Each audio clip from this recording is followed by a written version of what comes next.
Hey, what is up everyone? Welcome back to our YouTube channel. So for today's video, I'm going to teach you how you can easily add tracking number on eBay. So all you have to do is head over to eBay's webpage and just make sure that you're logged into your account. Then once done, just hover your mouse to my eBay and from there just click on selling. So in this page, you should be able to see all your active orders list and just choose the order that you want to add a tracking number. And from the order actions or settings, just click on add a tracking number.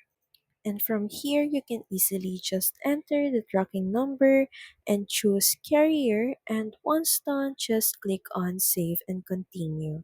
So that's pretty much it. Thank you very much for watching this video. I hope that you find this video helpful. And if you do, please don't forget to like, share, and subscribe to the channel. And I will see you again in the next one. Bye!